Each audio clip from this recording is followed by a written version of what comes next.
Good morning મિત્રો. ધોરણ 9 વિષય વિજ્ઞાન પ્રકરણ 9 બળ અને ગતિના નિયમો. તો મિત્રો આજે આપણા આ લેક્ચરનો ફર્સ્ટ ટોપિક છે એ છે ગતિનો પ્રથમ નિયમ. બરોબર, તો જોઈએ.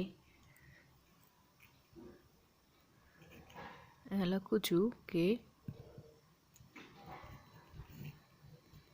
ગતિનો પ્રથમ નિયમ.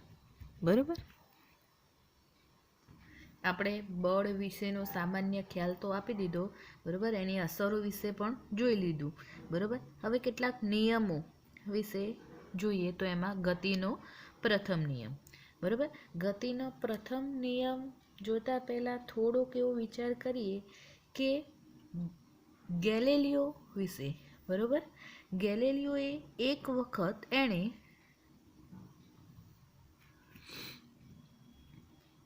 કોઈ આવા ઢાળ પરથી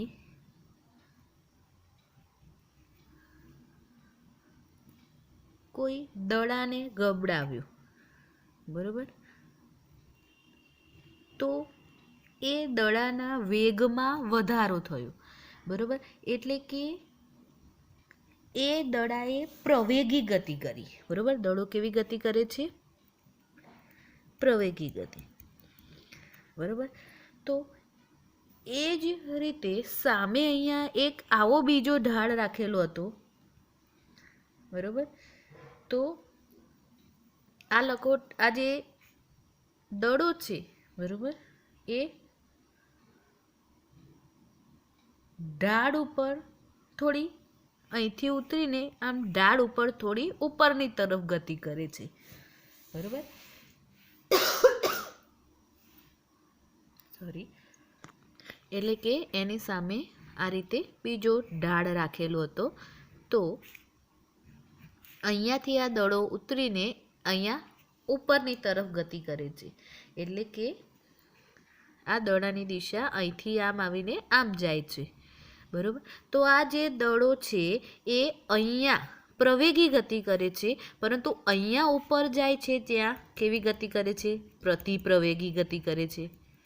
બરાબર, હવે આ બે સરખા ઢાળવાળા છે. બરાબર, એક સરખો ઢાળ રાખ્યો. બરાબર,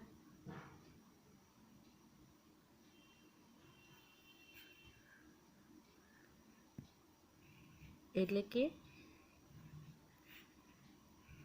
એક સરખો ઢાળ આ રીતે આપણે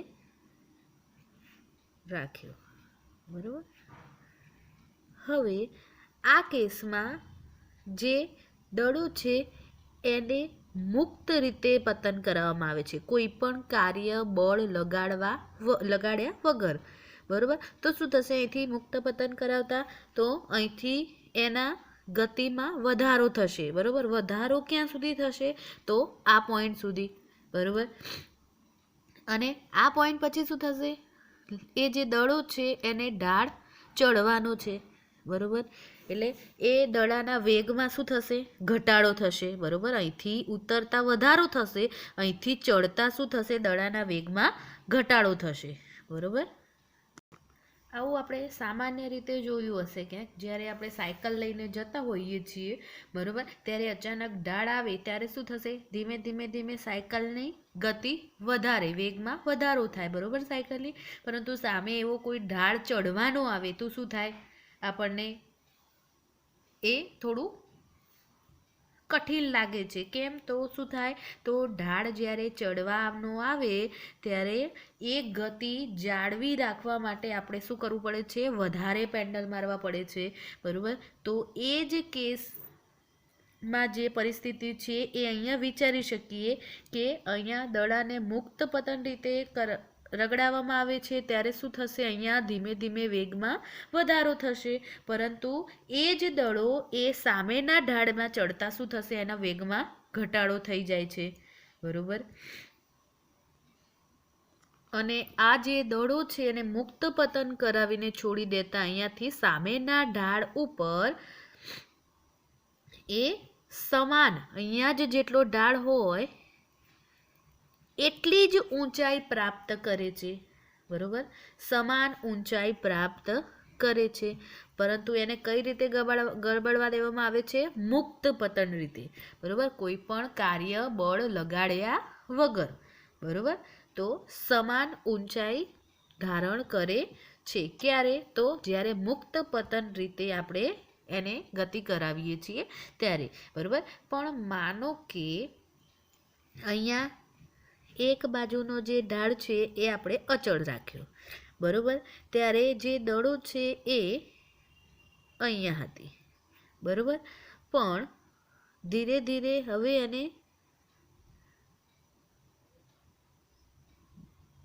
ઢાળને આપણે ઘટાડી આમાં નાનો કરતા જઈએ છીએ, બરોબર, ઢાળને આપણે ઘટાડીએ છીએ, બરોબર. ત્યારે શું થશે? તો સાંભળજો, જે લખોટીને અથવા દડાને જે ઊંચાઈએથી આપણે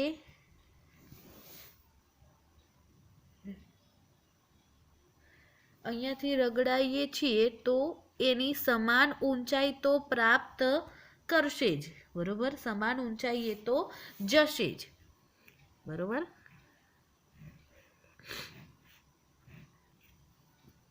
માનો કે આ ઢાળ છે, બરોબર, અને આપણે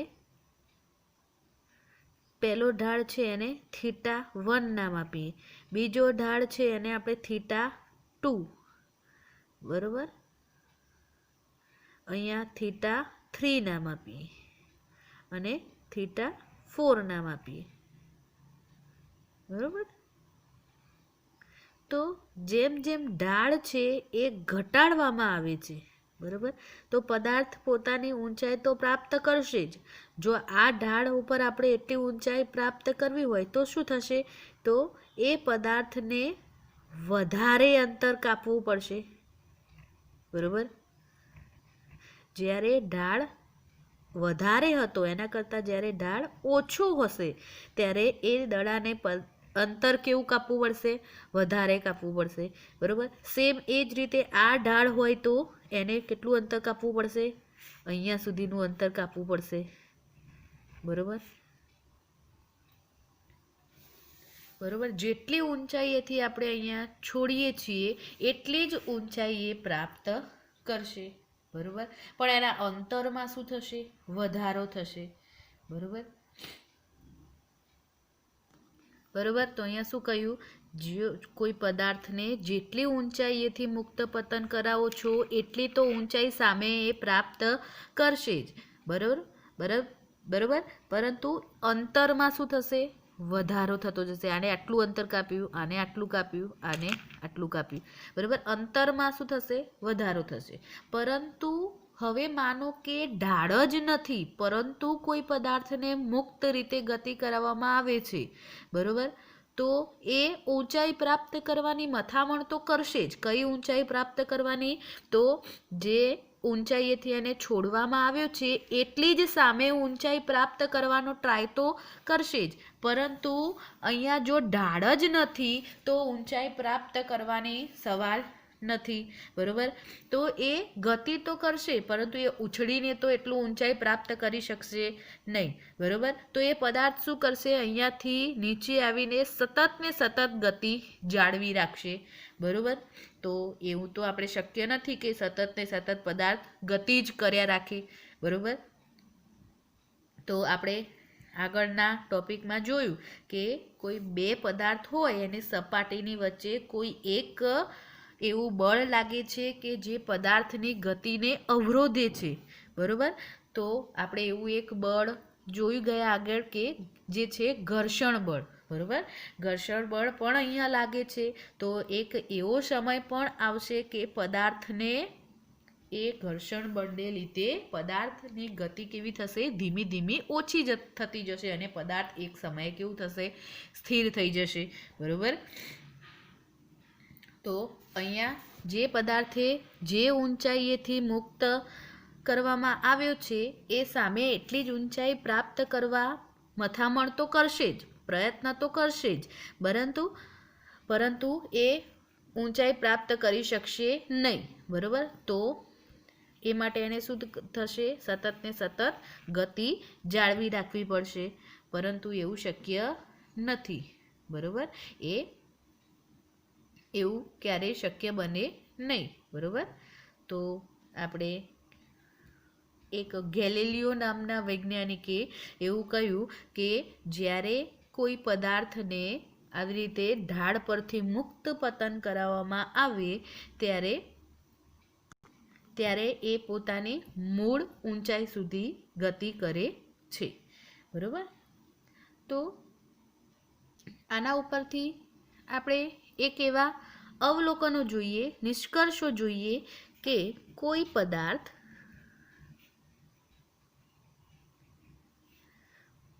પર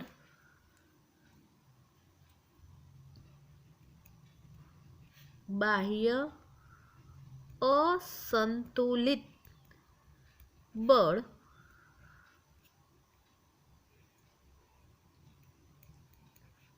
લગાડવામાં ન આવે, જો પદાર્થ પર બાહ્ય અસંતુલિત બળ લગાડવામાં ન આવે તો તે પદાર્થ પોતાની ગતિની મૂળ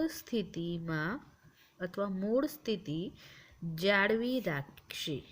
બરોબર? એનો મતલબ શું થશે કે સ્થિર પદાર્થ શું થશે?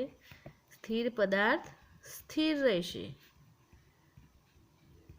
બરોબર? અને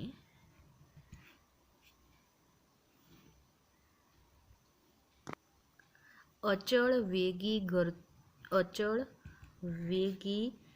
કરતો પદાર્થ પોતાનો વેગ જાળવી રાખશે. તો આ શું થયો? ન્યૂટનની ગતિનો પ્રથમ નિયમ. બરોબર? ન્યૂટનની નહીં પણ ગતિનો પ્રથમ નિયમ. બરોબર?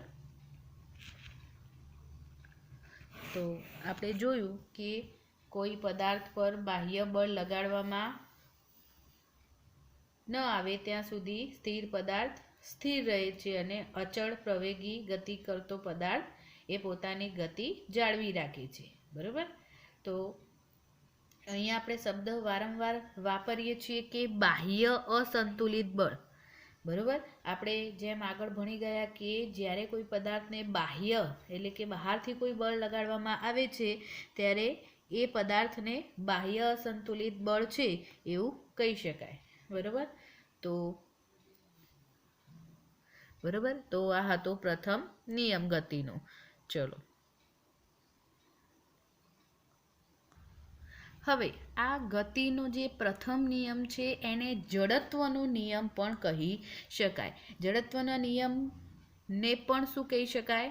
ગતિનો પ્રથમ નિયમ. એટલે કે જ્યારે કોઈ પદાર્થને બાહ્ય અસંતુલિત બળ લગાડવામાં ન આવે ત્યાં સુધી સ્થિર પદાર્થ સ્થિર જ રહે છે અને અચળ પ્રવેગી કરતો પદાર્થ એ પોતાની ગતિ જાળવી રાખે છે. આને જ શું કહી શકાય? જડત્વનો નિયમ. બરોબર? તો જડત્વના ગતિના નિયમમાં લખીશું આપણે કે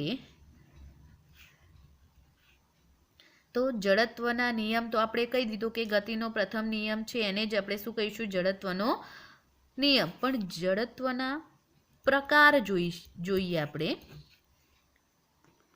જડત્વના પ્રકારે આપણને આ ગતિનો જે પ્રથમ નિયમ છે, જડત્વનો નિયમ છે, એની ઉપરથી જ મળી જશે. એમાં માટે કોઈ અલગથી કોઈ પ્રશ્ન ગોખવાનું કે કંઈ યાદ રાખવાની જરૂર નથી. તો શું લખી શકાય? તો જડત્વના પ્રથમ નિયમમાં તો પહેલું કે સ્થિર પદાર્થ સ્થિર સ્થિતિનું જ જડત્વ, એટલે કે પદાર્થ સ્થિર સ્થિતિમાં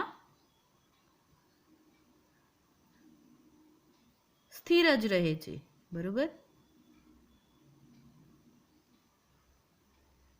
આગળ જઈએ તો જડત્વનો બીજો નિયમ એટલે કે અચળ પ્રવેગી ગતિ જાળવી રાખવાનો પ્રયત્ન કરે છે. બરોબર? એટલે કે ગતિમાન સ્થિતિનું જડત્વ, બરોબર. અને ત્રીજો પ્રકાર છે એટલે કે દિશાનું જડત્વ, બરોબર. એટલે કે આપણે જે દિશામાં બળ લગાવીએ છીએ, બરોબર, એટલે કે દિશામાં ફેરફાર કરી શકાય છે, બરોબર. એટલે એને કહી શકાય દિશાનું જડત્વ, બરોબર. અને તો આ જડત્વના પ્રકારને આપણે થોડા ઉદાહરણોથી સમજવાનો પ્રયત્ન કરીએ કે સ્થિર સ્થિતિનું જડત્વ. સ્થિર સ્થિતિનું જડત્વનું એક ઉદાહરણ આપું કે આપણે કોઈ ગાડીમાં 2 વ્હીલર કે 4 વ્હીલરમાં બેઠા હોઈએ છીએ, બરાબર. જ્યારે આપણે બેઠા છીએ ત્યારે ગાડી પણ સ્થિર છે, બરાબર, ગાડી ગતિ કરતી નથી. પરંતુ જ્યારે કોઈ અચાનક આપણે બેઠા છીએ ને કોઈ ગાડી ચાલુ કરીને એને ગતિમાં લાવે છે, એટલે કે ગાડી ચલાવવાની શરૂઆત કરે છે, તો આપણે થોડું આપણું શરીર પાછળ તરફ ધકેલાય છે, બરાબર. ધારો કે આપણે અહીંયા બેઠા છીએ ગાડી ઉપર, બરાબર. જો ગાડી અચાનક, પહેલાં બંને સ્થિર જ છે, ગાડી પણ ઊભી રહી છે અને આપણે પણ ગાડીમાં બેઠા છીએ, પરંતુ જ્યારે કોઈ ગાડી આમ આગળ તરફ ધકેલાય છે, એટલે કે ચલાવવાની શરૂઆત થાય છે, ત્યારે આપણું શરીર સહેજ પાછળની તરફ ધકેલાય છે, બરાબર. અને પછી જેમ જેમ ગાડીની સ્થિતિ વધે, એટલે કે જેમ જેમ ગાડી આગળ ગતિ કરે એમ એમ આપણું શરીર પણ એની સાથે મેચ થઈ જાય છે, બરાબર. તો આ જ છે સ્થિર સ્થિતિનું જડત્વ, બરાબર. તો મોટર કારમાં થતી શરૂઆતની ગતિ, બરાબર, એને આપણે આ જે સ્થિર સ્થિતિનું જડત્વ છે એનું ઉદાહરણ તરીકે લઈ શકાય, બરાબર. આગળ જઈએ તો આ ગતિમાન સ્થિતિનું જડત્વ. તો જોઈએ એની એ જ પરિસ્થિતિ, એમાં કોઈ જ ફેરફાર નહીં. તો ગતિમાન સ્થિતિના જડત્વમાં કયું ઉદાહરણ આપી શકીએ? તો એની એ જ પરિસ્થિતિ કે આપણે કોઈ ગાડીમાં બેઠા છીએ, મોટર કારમાં બેઠા છીએ અને એ મોટર કાર ગતિમાં છે, બરાબર, ચાલે છે, બરાબર. ક્યાંક આપણે જતા હોઈએ તો આપણે એ મોટર કારમાં આપણે પણ ગતિમાં છીએ એવું કહી શકીએ, બરાબર. પણ આગળ કોઈ અડચણ આવે છે અચાનક, કે કોઈ ગાય આવે છે, બરાબર, કોઈ અડચણ આવે છે, તો ગાડી ચલાવનારને અચાનક બ્રેક મારવાની થાય છે અને એ બ્રેક મારે છે, તો આપણું શરીર શું થશે? આગળની તરફ ધકેલાશે, બરાબર. આપણું શરીર જ્યારે અચાનક બ્રેક વાગે છે ગાડીમાં, તો આપણું શરીર આપણે આગળ તરફ થોડા નમીએ છીએ, બરાબર. તો આ જ ઉદાહરણ છે એ શેનું છે? ગતિમાન સ્થિતિનું જડત્વ, બરાબર. એટલે શું લખી શકાય કે મોટર કારની બ્રેક માર્યા પછીની ગતિ, એટલે કે ગતિમાન સ્થિતિનું જડત્વ. હવે દિશાનું જડત્વ. હવે એની એ જ મોટર કાર છે કે આપણે બેઠા છીએ, બરાબર. બંનેને ગતિ કેવી છે? સરખી છે.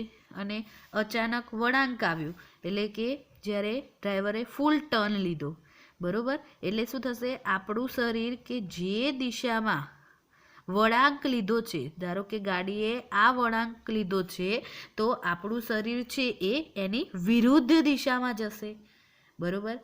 ધારો કે આમ વળાંક લીધો હોય તો આપણું શરીર કઈ દિશામાં આવશે? એની આ બાજુ, વિરુદ્ધ દિશામાં, બરાબર.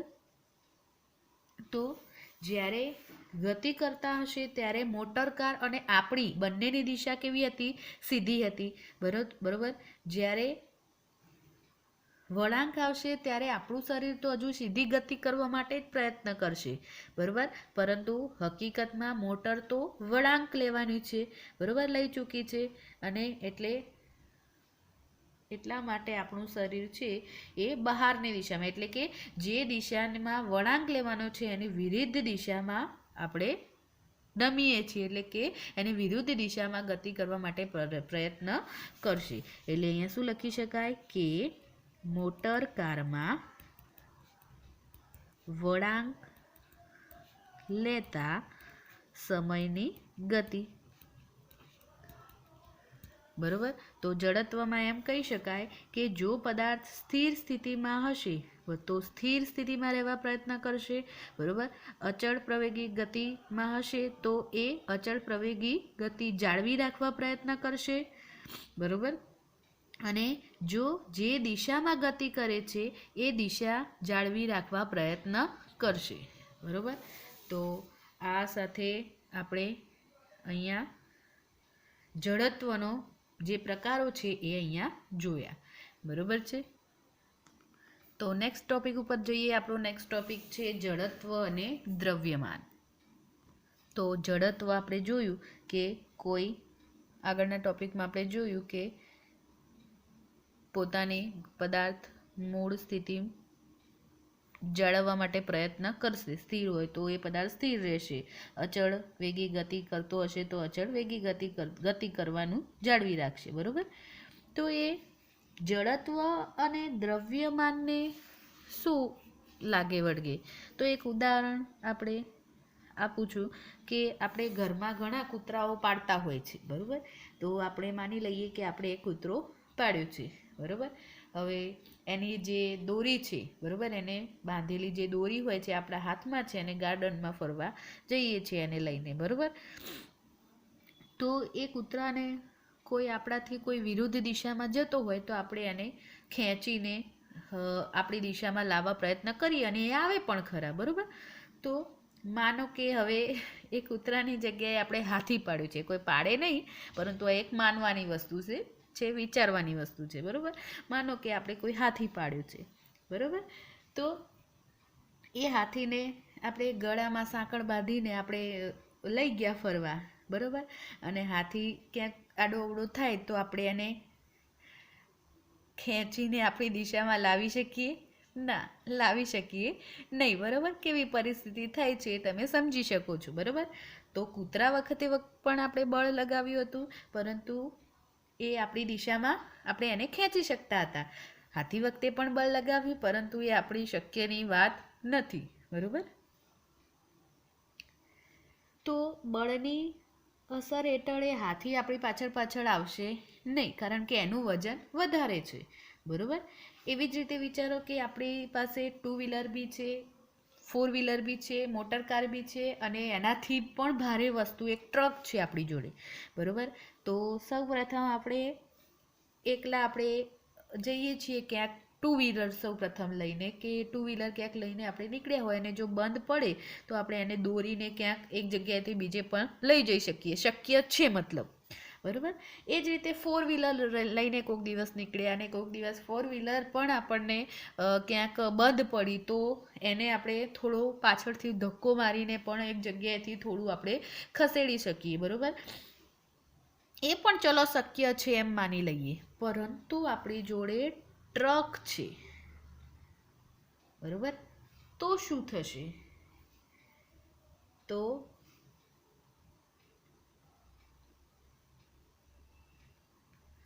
જો ટ્રક છે અને ટ્રકને લઈને ક્યાંક ગયા હોઈએ અને એકલા હોઈએ અને જો એ બંધ પડી તો શું એને આપણે ધક્કો મારવાનું વિચારી શકીએ?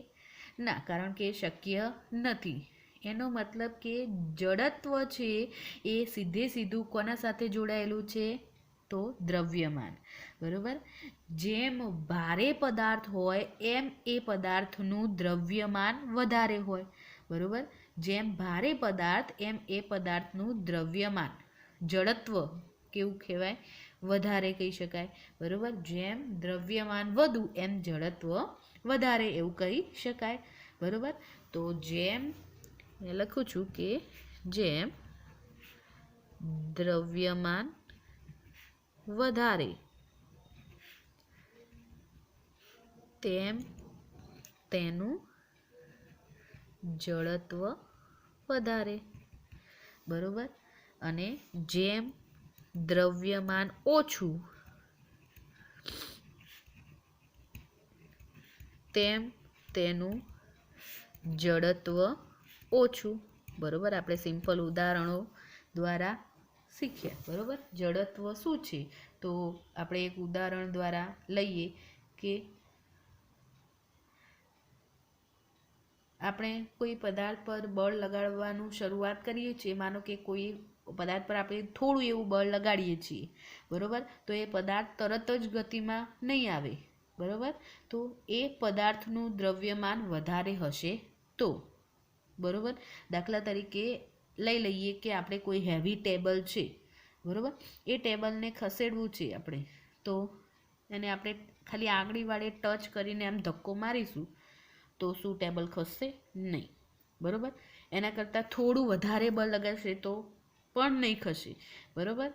પણ જ્યાં સુધી એ ટેબલ ગતિમાં ન આવે ત્યાં સુધી તમારે સતત ને સતત બળમાં વધારો કરવો પડશે.